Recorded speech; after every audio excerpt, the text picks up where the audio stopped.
The camera shakes violently. Someone is running, branches whip against the lens, breath rasps in the darkness, and a woman's voice trembles, "He's right behind me." Oh God, his. A scream rips through the night. Then silence. The recording cuts to static. What follows is a still frame, a grainy police photo of a body, half submerged in swamp water, mud covering the face. As the camera zooms in, the narrator speaks between June and August of 2018. 5 bodies were found in the bayous surrounding Lakewood, Louisiana. Each victim was discovered with the same mutilations, missing teeth, carved symbols, and a handmade ragdoll left beside the corpse. Locals called him the Bayou Ripper, what investigators found would haunt them for the rest of their lives. Fade to black. A single sound echoes, the long, wet croak of something moving in the swamp. The scream from the recovered audio still haunts Sheriff Raymond Holt. He keeps the file locked in a drawer, but he swears he can hear it even when the drawer is shut. The recording was pulled from a phone found half a mile from the body of Angela Brewer, the first confirmed victim of the killer the media would later name. The Bayou Ripper. Angela's body was discovered on June 27, 2018, floating near the edge of the Black Cypress Basin. The fishermen who found her refused to go back on the water for 3 weeks afterward. When they pulled her from the reeds, they didn't immediately recognize her as human, not until they saw her hair tangled around a broken tree root, swaying in the current like a dark river snake. What struck the investigators first was the absence of her teeth. Not neatly removed, they had been yanked out with such force the gums were torn open. Some teeth were missing entirely. Others were found scattered in the mud nearby, as if the killer had flung them. Then there was the symbol point 4 rough cuts carved into her chest. Deep, precise, intersecting at the center. Sheriff Holt had seen stabbings, slashes, gunshot wounds, and the occasional machete fight out in the swamps, but he had never seen wounds arranged deliberately, artistically, ritualistically. And then there was the final detail, the one that turned Lakewood from a sleepy Louisiana town into a breeding ground for fear. A ragdoll, handmade from burlap and swamp grass, soaked in dark brown water, placed beside her body. 2 small buttons sewn where the eyes should be, though one had fallen off. That doll would appear at every crime scene that summer.at. First, the police considered the possibility of gators disturbing the body. Not the teeth, those were undeniably removed by human hands, but the strange pattern on her chest. Maybe claws, maybe scraping on branches underwater. But the sheriff shut that idea down quickly. He had grown up in Lakewood. He knew what alligator wounds looked like. These were not animal marks, they were signatures. The autopsy didn't offer comfort. If anything, it brought deeper dread. The coroner confirmed what Holt had suspected. Angela Brewer was alive when her teeth were removed. The night the finding was announced, Holt sat in his office long after the others went home, staring at the coroner's report. His deputies spoke in hushed voices outside, speculating whether the killer was a drifter, a hunter, a cultist, or something older. Something tied to the folklore of the surrounding swamp. The locals whispered the name Mud Walker, an old bayou legend about a fisherman who drowned in 1954 and was said to roam the swamp, punishing those who dared poison the water. At first, Holt laughed at the idea, but when the second body appeared, 11 days later, he stopped laughing. The second body belonged to Michael Thibodeau, a local handyman known for drinking too much and talking too loudly at the Lakewood Marina Bar. He went missing on July 3rd. His friends assumed he'd stumbled off into the swamp during one of his late-night walks home, but Michael didn't drown. His corpse was found propped upright against the trunk of a rotting cypress, knees bent unnaturally, as if arranged like some grotesque puppet. His chest bore the same symbol Angela had, only this time carved deeper. Sheriff Holt counted 8 clean incisions. 2 clean. The work of steady hands. Michael's teeth were missing too. Next to him lay another ragdoll, this one smaller, the burlap stitched with red thread, a tiny slit carved where the mouth should be. Holt hated looking at it. It had something animal about it. Something watchful. 2 victims connected by brutality, by symbols, by artifacts, And then came the detail that changed everything. Michael's fingerprints were found on Angela Brewer's phone. The same phone with a recording of a woman screaming for help. But Michael died 3 days before Angela. That meant the killer had planted the prints, deliberately intertwining the victims. Holt's deputies argued for hours, trying to understand why. Was the killer mocking them? Confusing the investigation? Or was it another signature? A message carved not into flesh, but into evidence? By mid-July, talk of the Bayou Ripper had reached Baton Rouge. FBI analysts requested reports, drone footage, and forensic samples. But Lakewood resisted outside help. Not because they were proud, but because the swamp didn't like outsiders. You don't bring strangers into sacred ground. The older fisherman said you don't let them judge the water. Sheriff Holt hated superstition, but even he couldn't deny the atmosphere. The swamp felt heavier that month, like the air had thickened. Locals avoided the water after dark. Boats stayed tied to the docks. Stores closed early. Even the bullfrogs were quieter. The third body arrived on July 18, a teenage girl named Lucille Parsons, age 16, missing for 3 days. Her bicycle was found on the side of the main road, front wheel spinning slowly in the heat. Lucille was a quiet girl. Honor student, part-time waitress at the diner on Cypress Lane. She'd never given her parents trouble. Her body was found near the abandoned chemical plant south of town, a decaying skeleton of rusted pipes and broken catwalks. Shut down in the late 90s after a toxic spill poisoned half the bayou. Locals said the swamp had never forgiven the factory for what it did. Lucille's wounds were the worst so far. The teeth were gone, of course, but the carving this time wasn't a symbol. It was a map. A crude outline of the old chemical plant, etched from her left shoulder down to her ribs. Lines marking the main entrance, the broken stairwell. The collapsed filtration tank. It was drawn with intention. Precision. Someone was leading the investigators somewhere. And at the center of the map, carved deeper than anything else, was the shape of a small square building. A storage shed that had burned down 20 years ago. But that wasn't the worst part. Inside Lucille's mouth, where her teeth had been, Holt found something stuffed deep into her throat, a piece of newspaper, rolled tight like a plug. The ink was smeared, water damaged. But the headline was still readable: Chemical Spill Cover-Up? Local whistleblower versus the article was from 1998, the year the plant shut down. When Holt realized what it meant, he felt the sweat on his neck turn cold. This wasn't random. This wasn't a wild animal killing out of instinct or a thrill seeker acting impulsively. The killer had a purpose. A story, and he was using their bodies to tell it. Hours later, Holt stood outside the chemical plant with 2 deputies, staring at the collapsing structure silhouetted against the orange Louisiana sunset. The place smelled of rust and rotting wood, and the buzzing of insects was so loud it sounded like the earth itself vibrated. "Why bring us here?" Deputy Chong asked. "Because he wants us to go inside," Holt said. "And if we don't?" Holt adjusted the sweat-soaked collar of his uniform. "He'll leave another body, with a stronger message." As they approached the entrance, something crunching beneath their boots caught Holt's attention. The ground was littered with small objects half buried in the dirt. He knelt, brushed away a layer of dust. Teeth. Dozens of them, human, animal. He couldn't tell in the dim light. Molars, incisors, canines. Some stained brown, others chalk white. The deputy stepped back instinctively. "Dear God." Chong whispered. Holt didn't reply. He was too busy noticing something else. A trail of these teeth leading inside the building, like breadcrumbs calling them forward.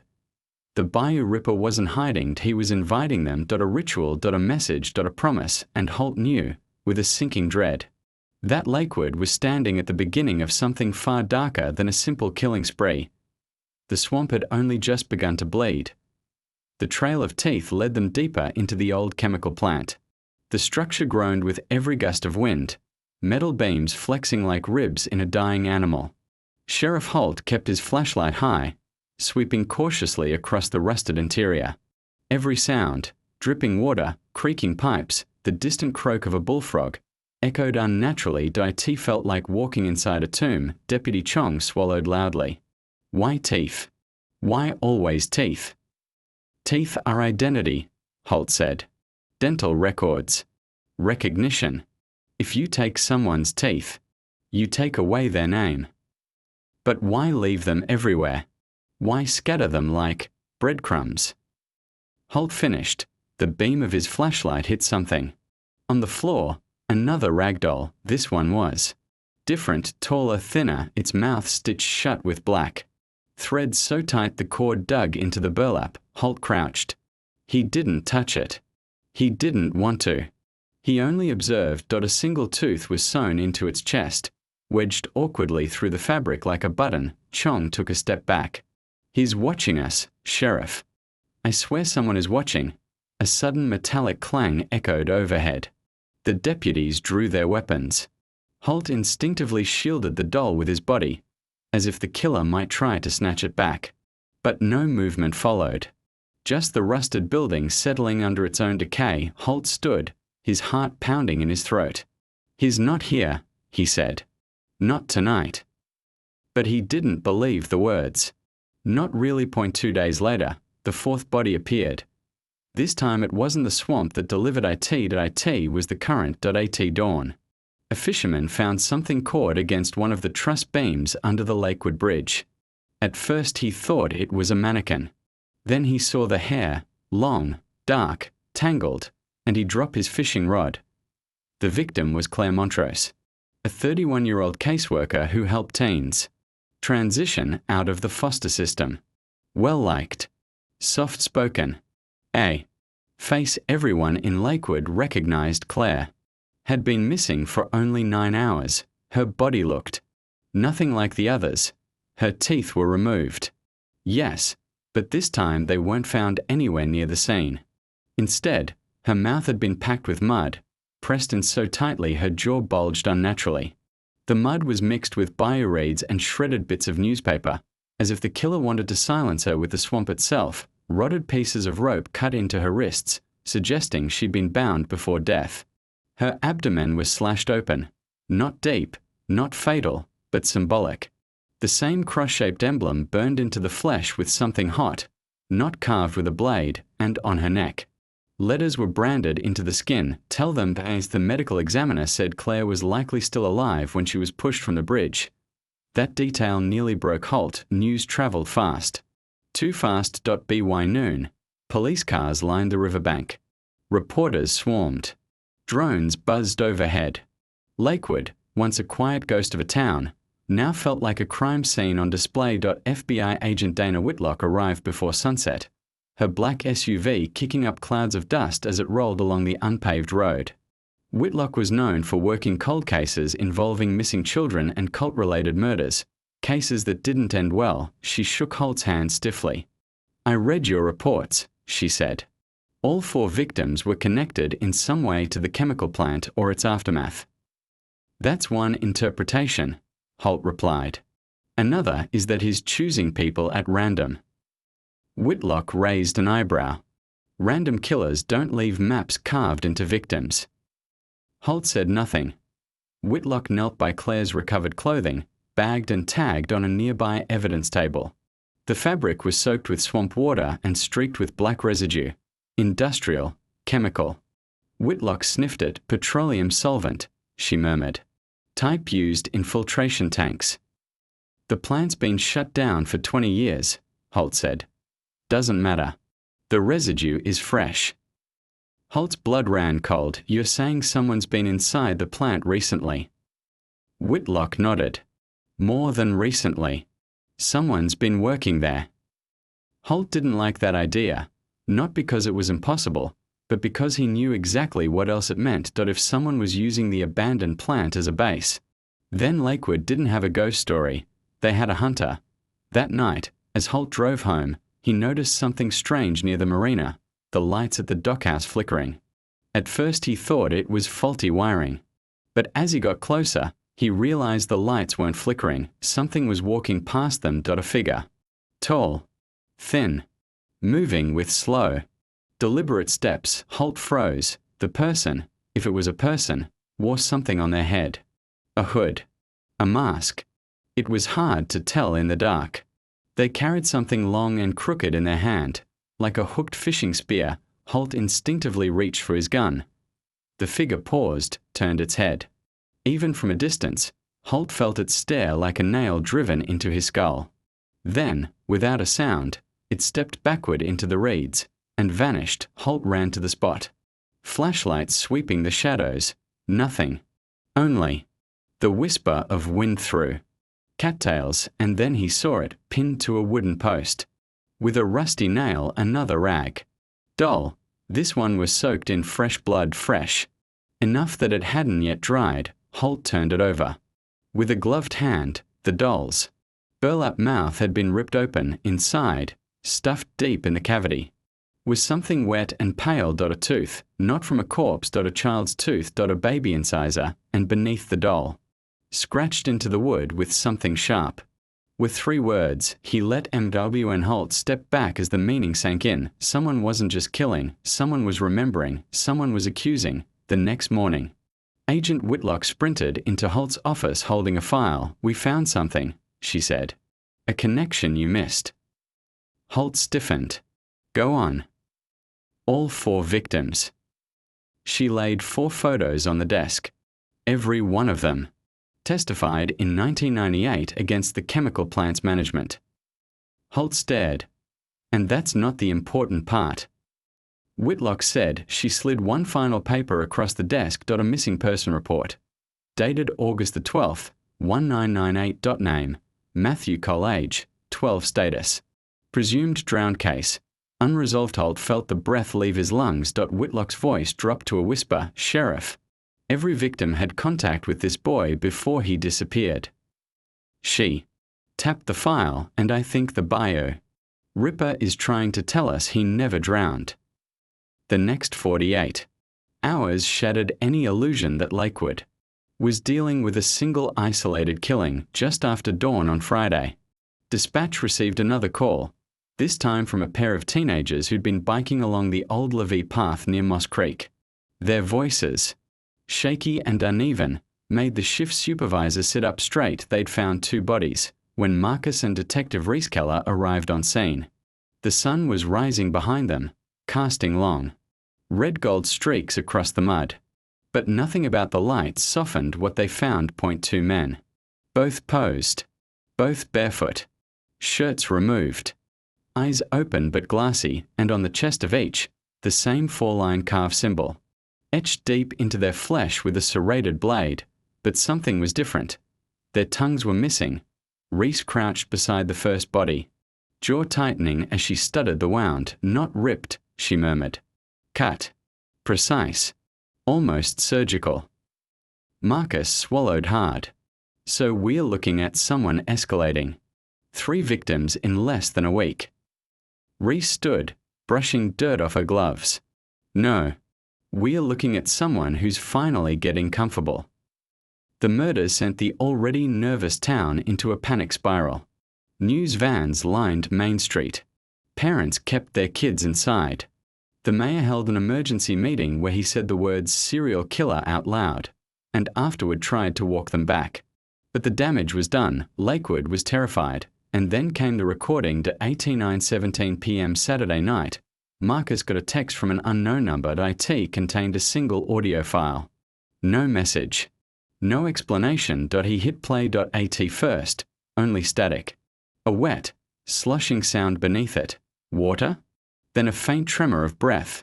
Then a voice, low, distorted, whispering like it was coming from underwater. "You don't listen. You don't hear them. The swamp hears everything."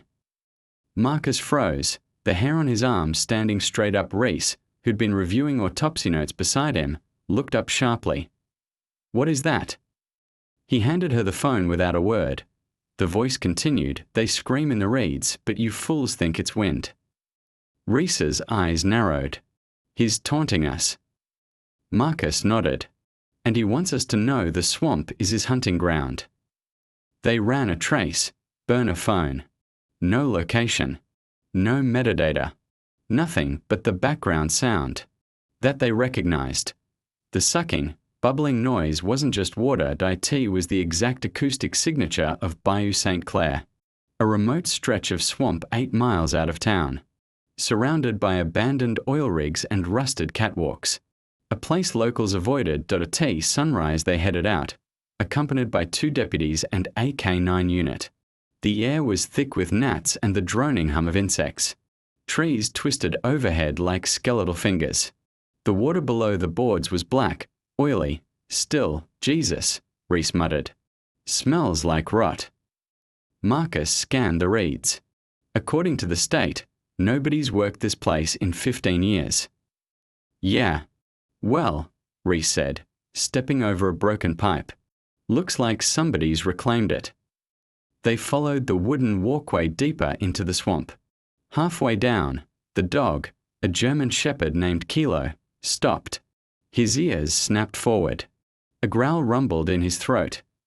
Marcus felt the same thing Kilo did. Something was watching them. Reese, he said quietly. Left. She turned her flashlight. The beam cut across the reeds. And then she saw it. A rope, dangling from a cypress branch. The end of it. A human toe, tied like some grotesque charm. Reese exhaled sharply. He's marking territory. Or leading us somewhere, Marcus said. That somewhere appeared 30 yards deeper. Kilo barked. Frantic, pulling toward a collapsed storage shack. The smell hit them first inside. Lying on the warped wooden floor was a woman. Mid-30s. Missing for 3 days, but unlike the others. She was alive, barely. Her lips were blue, her skin cold, her pupils blown wide with trauma. Her teeth were gone. Her tongue was intact, but cut deep with the 4-line symbol, carved right into the muscle. She was shaking uncontrollably, whispering something too faint to hear. Marcus knelt beside her. Can you hear me? Her eyes fluttered. She tried to speak, but only a rasp came out. Reese leaned close, straining to catch the words. The woman lifted one trembling finger, pointing toward the door toward the swamp. Her voice cracked, just above a whisper. His. Still, here. Reese's blood ran cold. She stood immediately. Marcus, move.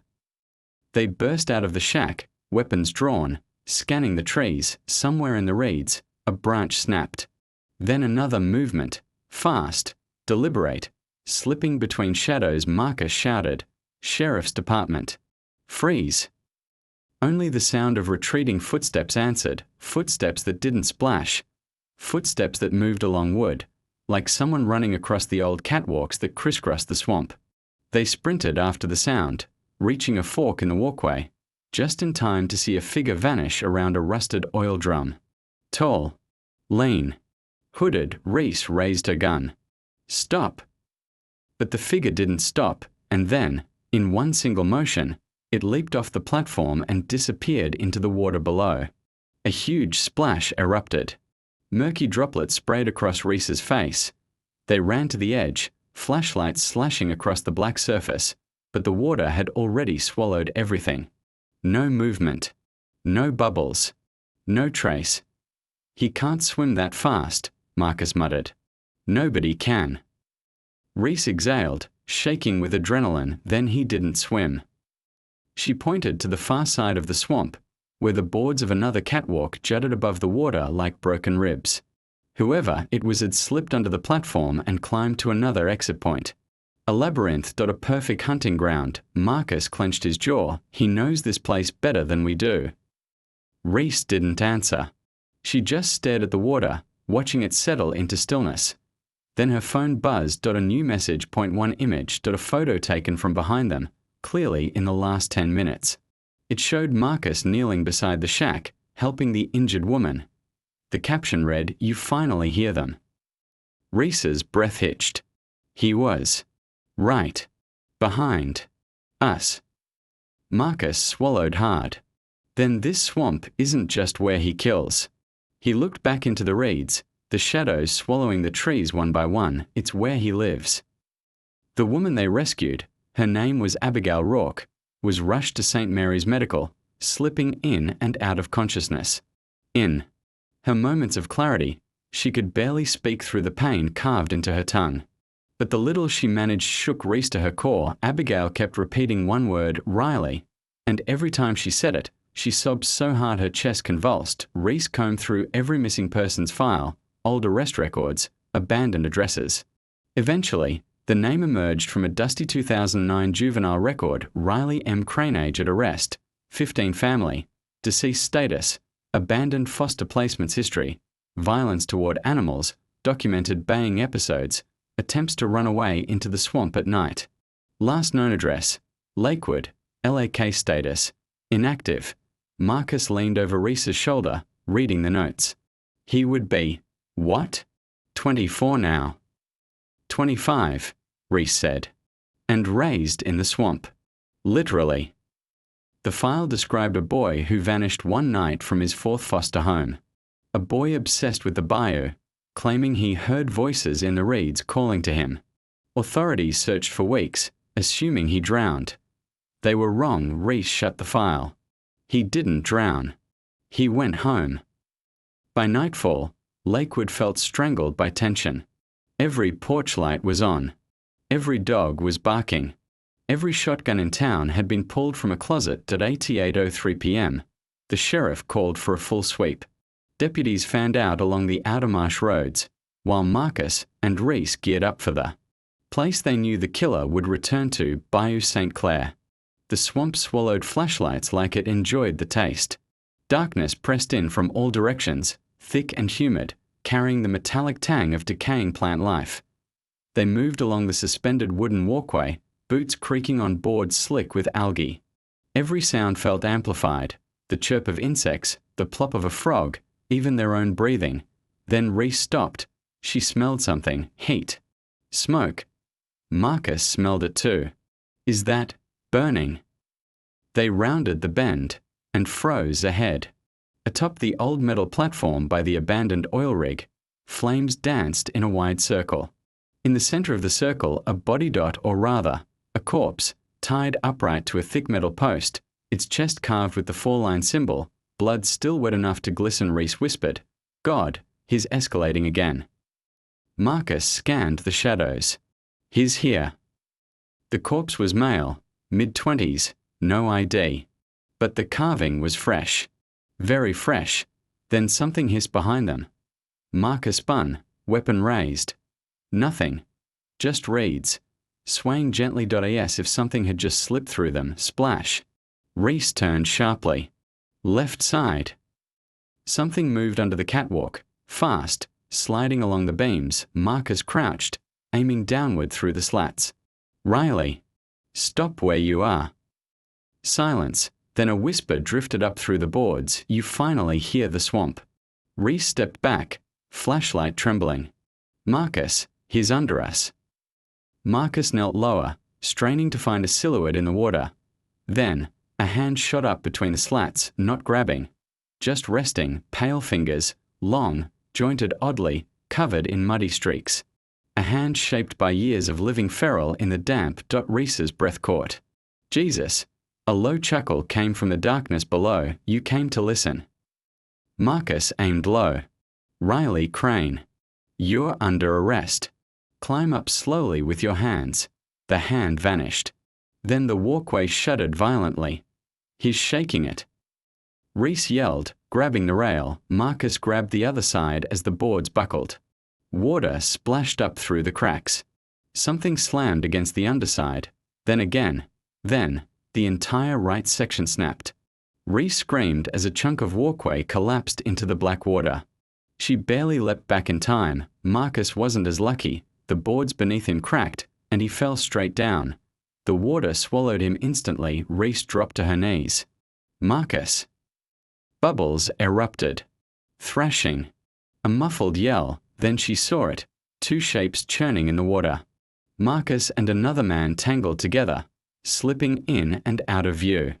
The killer moved with impossible ease, like he had lived beneath the surface for years. Marcus. Reese shouted, firing once into the water, missing by inches. A hand broke the surface. Marcus's, reaching upward, clawing the air. Reese threw herself flat, arm outstretched. Grab my hand. Marcus lunged, their fingers touched, then something yanked him straight down. A cloud of dark red bloomed to the surface. "No!" Reese screamed, firing again and again into the boiling water. Silence. Then the swamp went still. Completely still. For a moment she thought Marcus was dead. Really dead. Until a hand shot from the water, grabbing a beam. Marcus heaved himself upward, coughing, bleeding from 3 gouges across his ribs. Reese hauled him onto the walkway. "Jesus, Marcus, are you?" He staggered, breath heaving. He bit me." He looked at his side. Flesh torn. Human teeth. Reese's stomach lurched. "We are ending this. Right now." Marcus nodded weakly. "Where'd he go?" A splash answered Riley Crane, filthy, rail-thin, shirtless, covered in swamp mud, climbed onto the far platform. His teeth were jagged, broken from years of self-inflicted filing.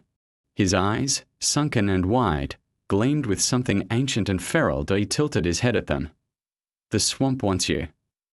Reese raised her gun. Marcus did the same. But Riley didn't run. He smiled.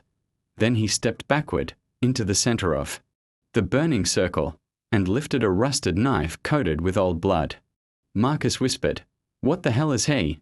Riley dragged the blade slowly across his own forearm, carving the 4-line symbol into his skin as blood trickled toward the flames. Reese shouted, "Drop the weapon." He didn't. Instead, Riley looked up at them and said, almost gently, "You don't hear them yet." Then he plunged the knife into the metal grate beneath him. The sparks ignited the oil residue pooled under the platform. A roaring explosion shot upward. Flames engulfed the structure, the heat slamming into Marcus and Reese like a tidal wave. They were thrown backward as the entire platform collapsed, metal shrieking, flames devouring everything. Riley's screaming silhouette twisted in the fire, then crumbled into the inferno as the rig collapsed into the swamp. The explosion shook the reeds for a full minute. Then, silence. Only crackling embers floated across the surface. The bayou killer was dead. Or so they believed. 3 weeks later, Marcus finally left the hospital. His ribs were mended. His stitches removed. The bite wound scarred over. Reese picked him up. They drove in silence until they reached the edge of town. The sun was setting over the bayou. "You did good," she said quietly. Marcus nodded. "We got him." But something in his voice faltered. Reese noticed. "What's wrong?" Marcus hesitated, then rolled up his sleeve. On his forearm, in the spot where Riley's teeth tore into him, the healed tissue had formed a strange shape. A circle, with 4 intersecting lines. Reese stared, unable to breathe. "Marcus," she whispered. The reeds behind them rustled. Slow, rhythmic, like breathing. Marcus turned toward the sound, expression hollow. "I hear them," he said softly. The swamp inhaled, and somewhere in the reeds, something whispered back,